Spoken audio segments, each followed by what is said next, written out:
हस्तिनापुर में समय तेजी से बीत रहा था। पांडव और कौरव अब बड़े हो चुके थे। उनकी शक्ति, बुद्धि और पराक्रम दिन प्रतिदिन बढ़ रहे थे। लेकिन राजकुमारों को केवल बलवान बनाना ही पर्याप्त नहीं था। उन्हें युद्ध कला, धनुर्विद्या, राजनीति और धर्म का भी ज्ञान देना आवश्यक था। एक दिन हस्तिनापुर के राजकुमार खेलते खेलते नगर के बाहर एक मैदान में पहुंचे। खेलते समय उनकी गेंद एक गहरे कुएं में गिर गई। सभी राजकुमार कुएं के चारों ओर खड़े होकर सोचने लगे कि गेंद को बाहर कैसे निकाला जाए। तभी वहां एक साधारण वस्त्र पहने हुए ब्राह्मण आए। उनके चेहरे पर तेज था और आंखों में अद्भुत आत्मविश्वास। उन्होंने मुस्कुराकर कहा, कुरुवंश के वीर राजकुमार एक छोटी सी गेंद भी नहीं निकाल सकते? राजकुमारों को यह बात थोड़ी चुभी। दुर्योधन ने पूछा, यदि आप इतने कुशल हैं तो इसे निकाल कर दिखाइए। ब्राह्मण ने एक सूखी घास उठाई और मंत्र बल तथा अपने कौशल से उसे गेंद में छुपा दिया।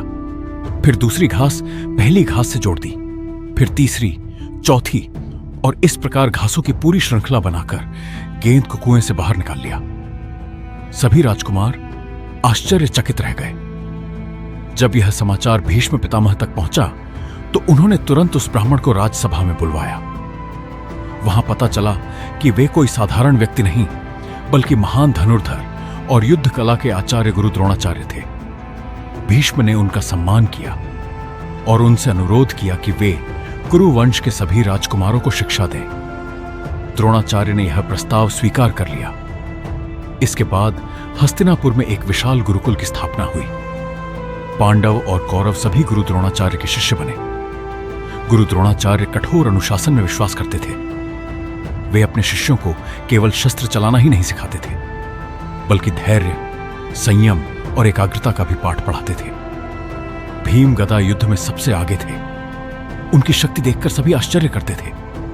दुर्योधन भी गदा युद्ध में निपुण हो रहा था और वह स्वयं को भीम का सबसे बड़ा प्रतिद्वंद्वी मानता था।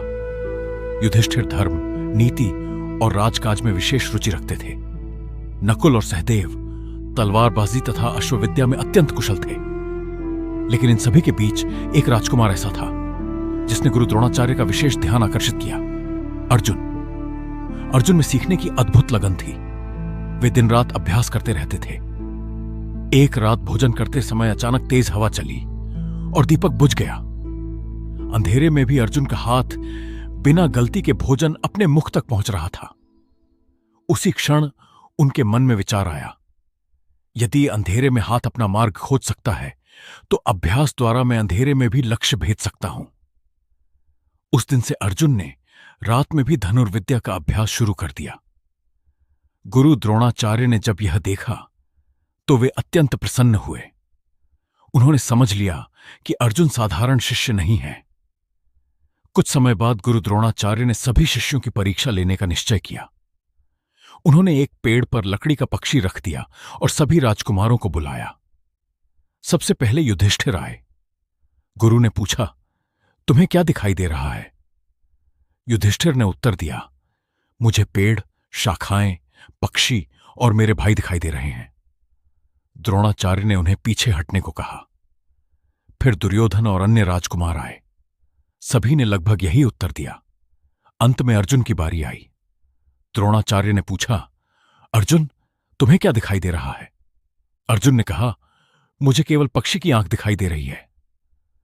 गुरु ने फिर पूछा, क्या तुम्हें पेड़ दिखाई देता है? नहीं गुरुदेव। क्या तुम्हें पक्षी का शरीर दिखाई देता है? नहीं गुरुदेव। तो फिर तुम्हें क्या दिखाई देता है? अर्जुन ने दृढ़ स्वर में कहा, मुझे केवल उसकी आंख दिखाई दे रही है। द्रोणाचार्य मुस्कुराए और बोले, बाण चलाओ। अर्जुन का बाण बिजली की गति से निकला और सीधे पक्षी की आंख में जाकर लगा। सभी राजकुमार स्तब्ध रह गए। गुरु द्रोणाचार्य ने घोषणा की, अर्जुन संसार के महानतम धनुर्धरों में से एक बनेंगे।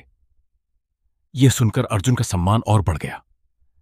लेकिन दूसरी ओर दुर्योधन और कुछ अन्य राजकुमारों के मन में ईर्ष्या जन्म लेने लगी। उन्हें लगने लगा कि गुरु अर्जुन को सबसे अधिक महत्व देते हैं। यही ईर्ष्या भविष्य में एक बड़े संघर्ष का कारण बनने वाली थी। अर्जुन निरंतर अभ्यास करते रहे और गुरु द्रोणाचार्य के सबसे प्रिय शिष्य बन गए। उनकी एकाग्रता, परिश्रम और समर्पण ने उन्हें अन्य सभी शिष्यों से अलग बना दिया। हस्तिनापुर के राजमहल में अब एक नया अध्याय शुरू हो चुका था। पांडवों और कौरवों की शिक्षा पूरी गति से चल रही थी, लेकिन उनके बीच प्रतिस्पर्धा और मनमुटाव भी बढ़ रहा था। यही प्रतिस्पर्धा आगे चलकर महाभारत के महान युद्ध की नींव बनने वाली थी। अगले भाग में गुरु दक्षिणा की मांग, राजा द्रुपद का अपमान और द्रोणाचार्य का प्रतिशोध। अगला भाग सुनने के लिए चैनल को सब्सक्राइब जरूर करें